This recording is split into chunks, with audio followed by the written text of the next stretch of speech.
বান্ধৱীসকল নমস্কাৰ। আৰু এতিয়া ভিডিঅ'টো তোমালোকক বৰ্তমান চাকৰিত আছোঁ। চাকৰি কৰিলে মন নোযোৱা হৈ গ'ল।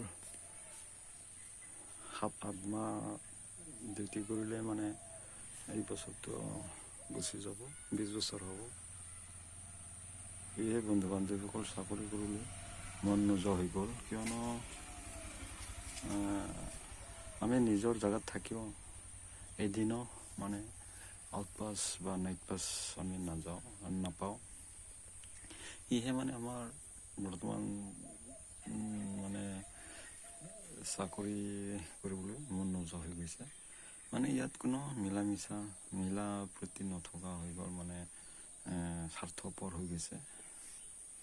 বৰ্তমান দেশত স্বাৰ্থপৰ বহুত হৈ গৈছে। মানুহবোৰ মিলা প্ৰীতি নথকা হৈ গৈছে। সেয়েহে চাকৰি কৰি মানে ভাল নলগা হৈছে বন্ধু বান্ধৱীসকল। আমি নিজৰ জেগাত আছোঁ, অসমত আছোঁ। কেতিয়াবা আমাক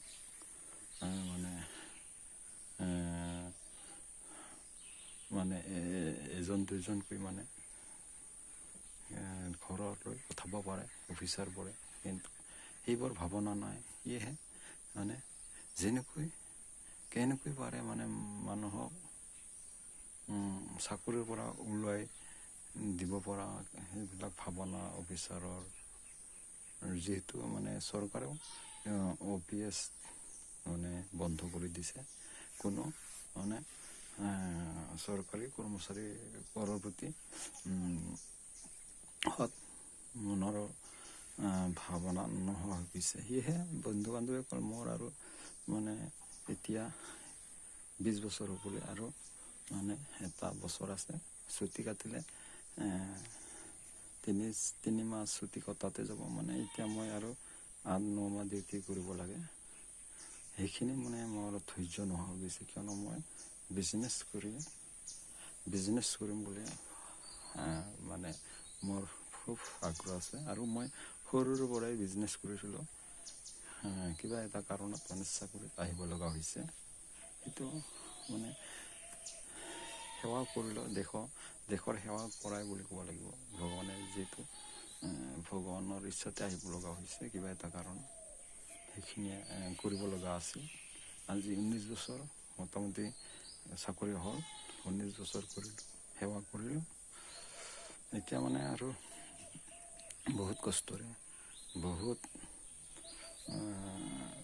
কিছুমান মানে বহুত চিন্তা মাজত বা বহুত কষ্টৰ মাজত কৰি কটাই দিলোঁ 19 বছৰ বন্ধু বান্ধৱীসকল। আৰু এতিয়া এইটো বছৰ মানে কটালে আৰু মই মুক্তি পাম বুলি ভাবিছোঁ বন্ধু বান্ধৱীসকল। চাকৰি কৰা আজিকালি বৰ্তমান বহুত সমস্যা হৈ গৈছে। বহুত সহজ নহয়, বহুত কঠিন। চাকৰি কৰাটো যুদ্ধ এখনৰ দৰে হয়। যুদ্ধ কৰি থকা মানে যুদ্ধ এখনত মানে যেনেকৈ যুদ্ধ এখন চলি থাকে, ঠিক তেনেকুৱা চাকৰি কৰিলেও, ডিউটি কৰিলেও, চাকৰি থকা পৰ্যন্ত মানে যুদ্ধ চলি থকা নিচিনা হয় বন্ধু বান্ধৱীসকল। ধন্যবাদ মোৰ অলপ অভিজ্ঞতা জনাল।